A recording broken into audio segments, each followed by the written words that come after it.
Amanda Seales is a really interesting use case in Hollywood because she's so great at what she does, and yet so many people don't want to work with her and have a problem with her. She recently went viral a few weeks back for her issue with Marcus Books in the Bay Area, and there was an issue between payments and her not wanting to profit share the sales of the book in order to have a book event there. When she's on a book tour, she's promoting herself. And, all of this conversation goes back again to scarcity and what it actually takes to support a small business and what it actually takes to be a small business in California with that rent and with all these expectations, especially one that is Black owned, right? Now, what's interesting about this is I can't help but look at this through the perspective of branding, because I believe that branding is really about self-actualization and getting to know ourselves. And in my work, I'm connecting and bridging the gap between branding and creative, because we can't have the conversation about either without getting into the mindset and getting into the sense of like, I've got to understand who I am in order to really build something that's meaningful and going to have an impact.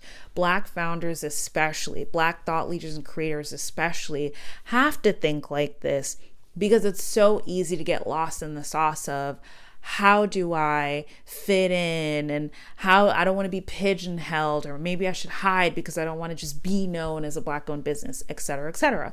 And I think actors are interesting, especially the ones that are entrepreneurial and have really built up their own platform, because they're now having to face similar things that tech founders and startup founders are having to face. They're now having to answer those same questions. I think it's really simple, right? Your brand is not just about the things that you're building, the product that you deliver, the service. It's also the client experience, the employee experience, the process of. When the process of building is positive, the product doesn't even have to be that great, because at the end of the day, people will always gravitate towards the things that made them feel good.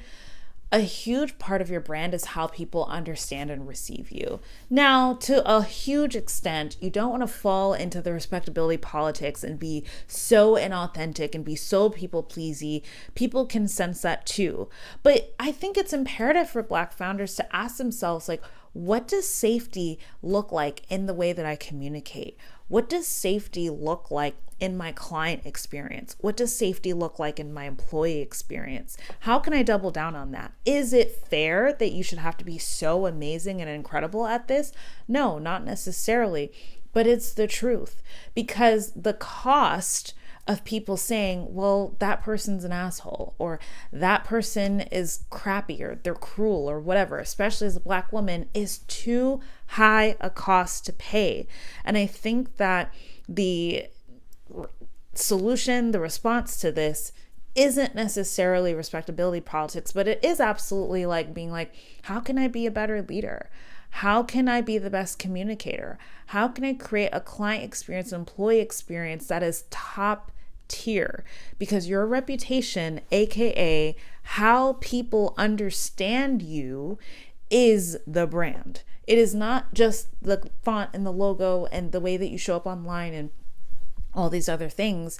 It's what people take away at every interaction point with your company. And I think when Amanda Seales gets to that understanding of self-awareness and self-reflection, she'll be able to recover from this. But in the meantime, it is just frustrating. I'm sure she feels it, to constantly be in the midst of controversy. And while sharing a hot take every now and again can be really productive, I think when you're getting beat over the head with just not even bad press, but a misunderstanding or a misrepresentation of who you are on a core level, and it's to the point where that message is now louder than the message of what you're actually doing and who you're actually serving, that is when it's time to self-reflect. That's when it's time to say, okay, what can I learn from this?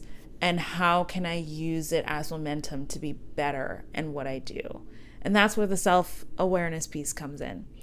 So comment below, let me know, what is an aspect about your reputation and your brand that you really want to change? What is something about you that you want more people to understand? And I can't wait to see what you say.